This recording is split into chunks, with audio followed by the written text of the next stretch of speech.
বাংলাদেশে জাতীয়তাবাদী দল বিএনপির ভারপ্রাপ্ত চেয়ারম্যান তারেক রহমানের কন্যা ব্যারিস্টার জাইমা রহমান ওয়াশিংটন ডিসিতে অনুষ্ঠিত ট্রাম্পের অনুষ্ঠান ন্যাশনাল প্রেয়ার ব্রেকফাস্টে অংশগ্রহণ করেছেন। এই অনুষ্ঠানে তারেক রহমানের পরিবর্তে তার প্রতিনিধি হিসেবে জাইমার অংশগ্রহণ রাজনৈতিক মহলে নতুন আলোচনার জন্ম দিয়েছে। সাধারণ মনে প্রশ্ন জেগেছে, তাহলে কি রাজনীতিতে আসছেন জাইমা রহমান? বাবার পরিবর্তে এমন একটি অনুষ্ঠানে জাইমা রহমানের অংশগ্রহণ রাজনৈতিক বিশ্লেষকদের মনে নানা প্রশ্ন তুলেছে। বিশেষ করে আগামী নির্বাচনে তাকে রাজনীতির মাঠে দেখা যাবে কিনা এমন আলোচনাও আসছে ঘুরে ফিরে।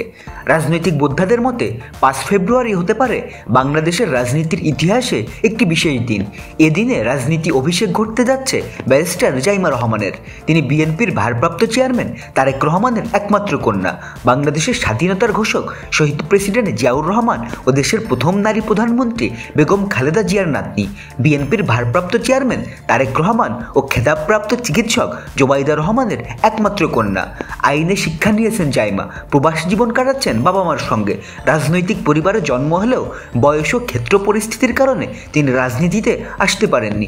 সর্বোচ্চ শিক্ষায় শিক্ষিত হয়েছেন তিনি। এবার রাজনীতির প্রাথমিক সিঁড়িতে পা রাখছেন।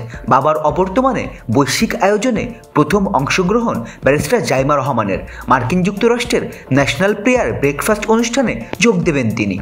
জাইমা রহমানের ন্যাশনাল প্রেয়ার ব্রেকফাস্টে অংশগ্রহণের খবরে খুশি সাবেক প্রধানমন্ত্রী বেগম খালেদা জিয়াও। তিনি চান জিয়া পরিবারের উচ্চশিক্ষিত প্রথমা জাইমা রহমান তার স্থানে বসুক। ধারণা থেকে এমনটাই জানিয়েছেন লন্ডন প্রবাসী তারেক রহমানের ঘনিষ্ঠজনরা।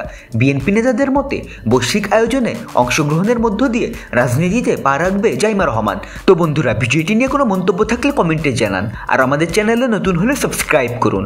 ধন্যবাদ সবাইকে।